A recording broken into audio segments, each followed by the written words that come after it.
para mí es una variable económica fundamental, que es simplemente el número de empresas inscritas en la Seguridad Social.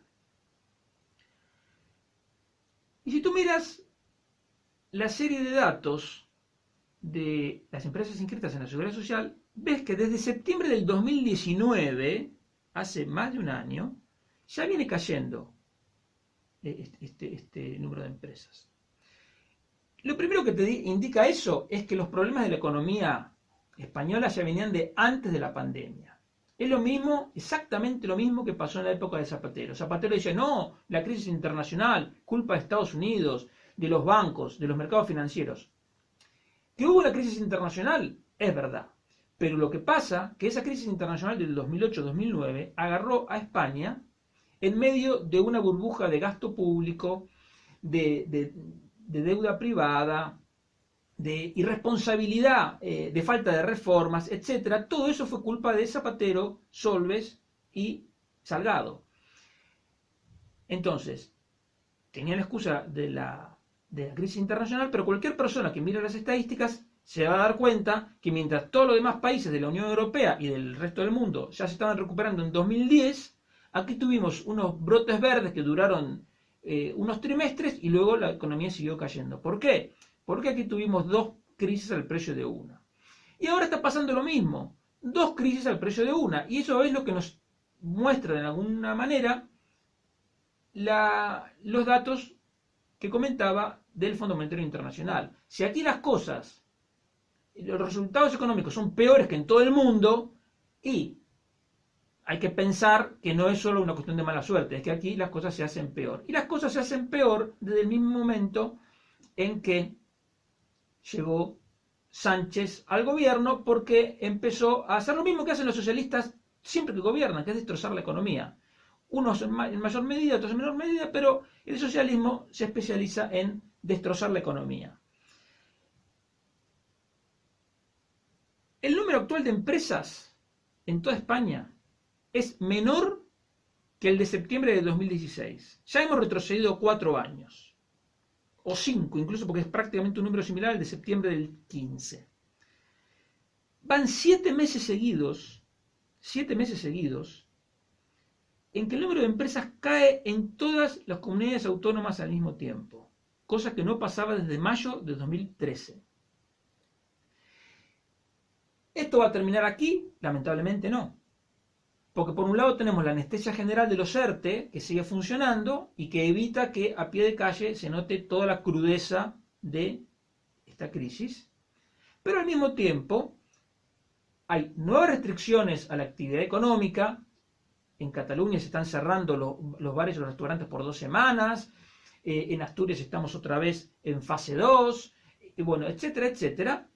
Por lo tanto, hay más empresas que van a seguir cayendo, lamentablemente. Entonces, si tú te pones en la piel de un ministro de Economía en una circunstancia así, tú te puedes preguntar, bueno, ¿y qué tendría que hacer en este contexto?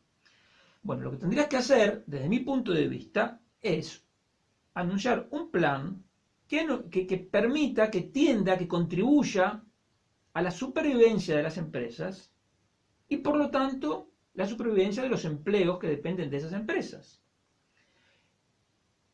¿Y en qué debería consistir ese plan? Bueno, ese plan tendría que consistir en 2 cosas. Primero, una reducción drástica de impuestos, empezando por el impuesto sobre sociedades. Pero podría ser cualquier otro impuesto, pero sobre todo el de sociedades. Y luego tendrías que recortar los costes que surgen de las regulaciones económicas, suprimiendo y simplificando las cargas administrativas. Por ejemplo, el registro de sueldos que acaba de hacer obligatorio el gobierno, que no tiene ningún sentido poner a trabajar en este momento a una persona para hacer una tarea completamente innecesaria.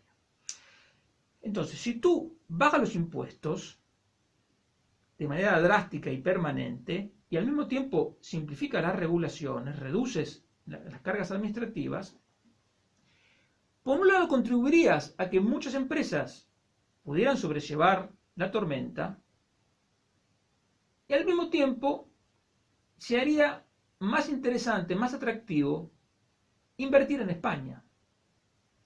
Es decir, se estaría dando incentivos a la creación de empresas y, por lo tanto, a la creación de empleos. Pues hay gente que tú puedes pensar, no, bueno, ¿para qué quiero que me reduzcan el impuesto sobre sociedades si estoy en pérdidas? Si tú estás en pérdidas, pero reducen el impuesto de sociedades, tu empresa automáticamente pasa a ser más rentable.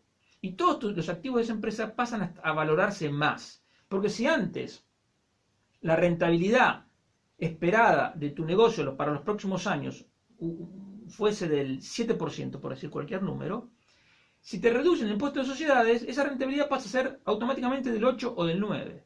Entonces, estarías en condiciones de encontrar socios o de financiarte.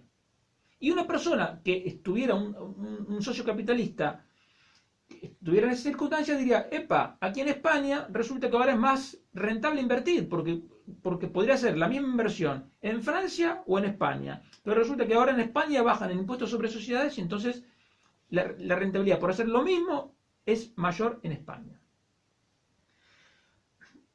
Si además reduces regulaciones, por ejemplo, permitiendo a los comercios que abran si quieren las 24 horas, porque siempre digo lo mismo, queremos que la gente trabaje, pero los supermercados no pueden abrir los domingos.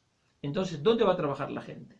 Bueno, si tú eliminas esas regulaciones, puedes, por ejemplo, con el caso de los horarios comerciales, podría alguna cadena mundial, sea de supermercados o de cualquier otro sector, podría decir, bueno, a lo mejor es el momento de instalarnos en España. Entonces se podrían crear empresas y crear nuevos puestos de trabajo. Ahora, ¿cuáles son las probabilidades de que nosotros veamos aprobar medidas de este tipo? Es decir, reducción de impuestos y reducción de cargas administrativas. La verdad, las probabilidades tienden a cero. Porque hay un obstáculo insalvable, que es el gobierno de Sánchez Iglesias.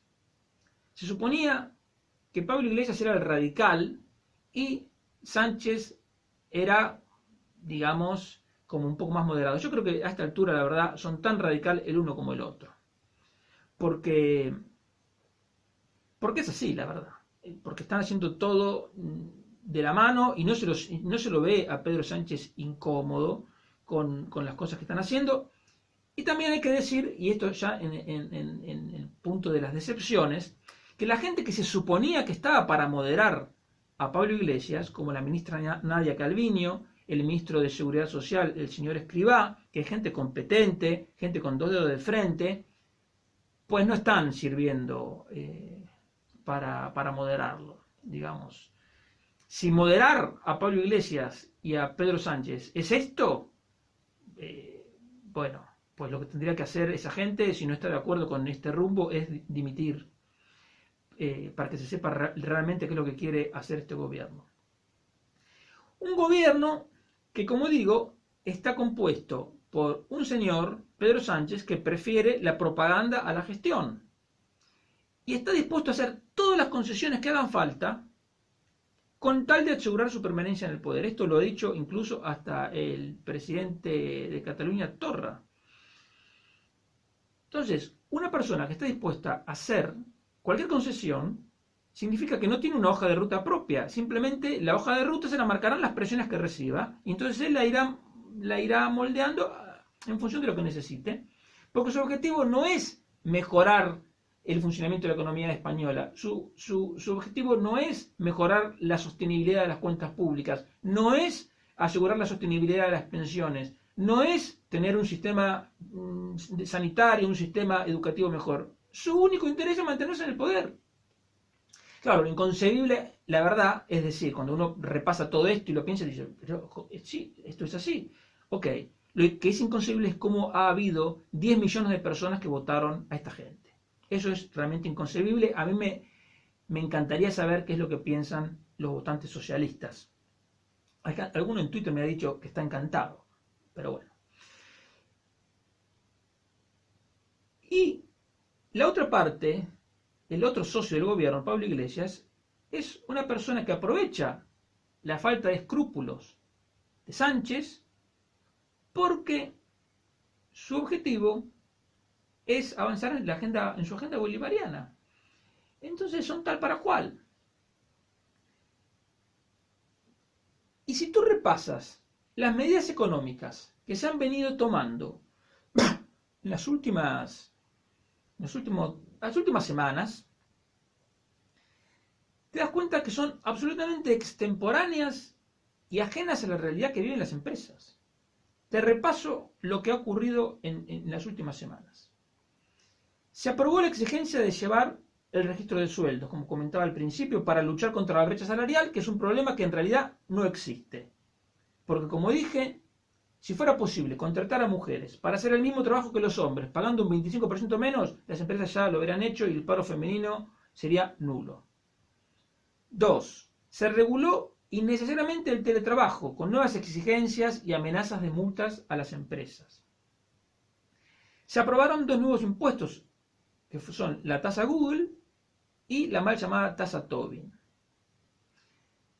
Y tú puedes pensar, ¿y a mí qué me importa la tasa Google si lo va a pagar Google y lo va a pagar Facebook y lo va a pagar no sé quién más, Twitter, y a mí eso no va conmigo? Pues sí va contigo, porque esas empresas te van a repercutir en el coste de la publicidad que hacen las pequeñas empresas. Entonces, si tú tienes una pequeña empresa que se anuncia en estas redes sociales o en Google, pues te va a costar más cara la publicidad. Entonces, con el mismo dinero vas a acceder a menos clientes potenciales.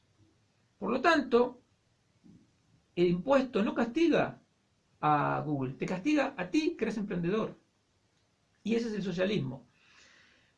No conforme con esto, se registró, como también mencioné antes, la enmienda del clima para prohibir el aprovechamiento de minerales radioactivos, sin importarle que hay ya un proyecto en marcha que puede crear muchísimos puestos de trabajo más en Salamanca. El Ministerio de Seguridad Social anunció que va a subir las cotizaciones sociales a los autónomos que facturen más de 25.000 euros anuales.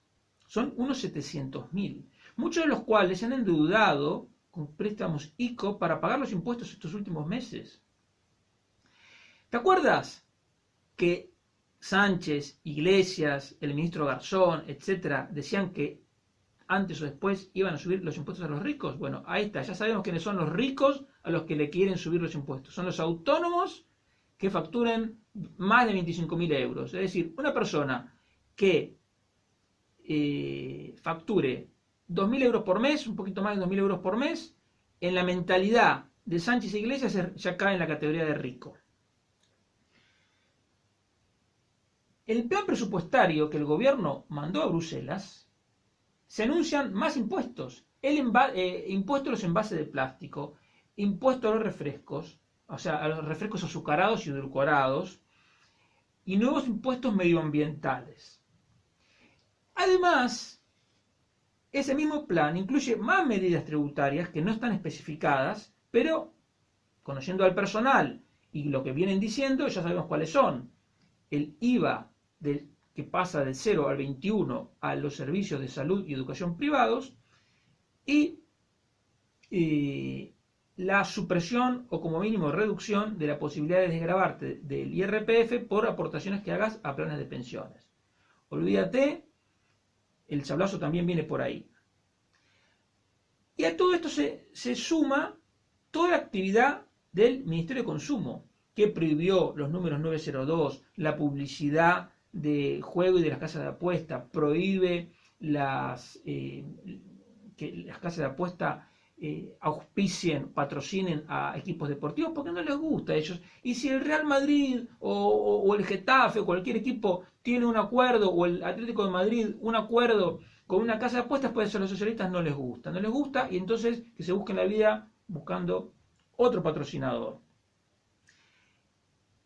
Y el mismo Ministerio de Consumo, en medio de este contexto, está pensando en regular la instalación de cámaras de vigilancia en los mataderos, cambiar los etiquetados de alimentos, meterse en el tema de la alimentación de las escuelas, en la publicidad infantil, va a crear la figura del consumidor vulnerable que implica nuevas normas en productos de alimentación, telecomunicaciones, vivienda, etc. Es decir, se van a meter en todos y cada uno de los rincones de la vida cotidiana para supuestamente defenderte porque piensan que eres idiota. Entonces, como eres idiota y no te das cuenta que te conviene comer, que te conviene beber, no te das cuenta cuando compras un alimento, si tiene grasa, si tiene azúcar, no te das cuenta de nada, estás completamente al helado, viene el ministro Garzón y va a regular todo. Por supuesto, además, digamos, tanto cree que es idiota como que los empresarios son malignos. Entonces ahí viene él, Superman el justiciero, a poner las cosas en orden. Todas estas normas que te estoy mencionando, que son simplemente lo hecho en las últimas semanas, tienen un punto en común. Todas encarecen directa o indirectamente los costes de producción. ¿Y qué quiere decir subir los costes de producción? Quiere decir que si tú eres una empresa y exportas, te va a ser más complicado exportar, porque a lo mejor tu cliente va a encontrar un proveedor más barato en Italia, donde han bajado impuestos, o en Alemania, donde han bajado impuestos. Si tú eres un productor de cualquier producto, pero que compites con productos importados, pues vas a tener más complicado competir, porque a ti te van a subir los costes de producción y al importado no. Y por supuesto, si te es más difícil competir con importaciones o te es más difícil exportar, hay empresas que no lo van a resistir y hay muchos puestos de trabajo que se van a perder. Y las empresas que sobrevivan, que las habrá también, lo harán a costa de sacrificios mucho mayores de lo que hubiesen sido necesarios.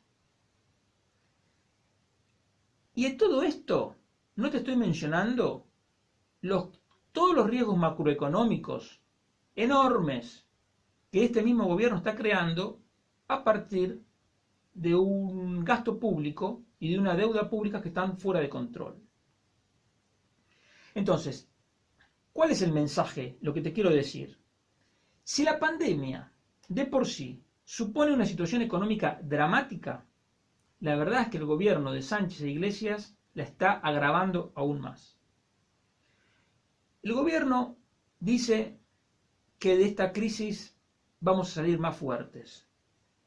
Yo creo que vamos a salir hiperendeudados, hiperregulados y con un hiperparo.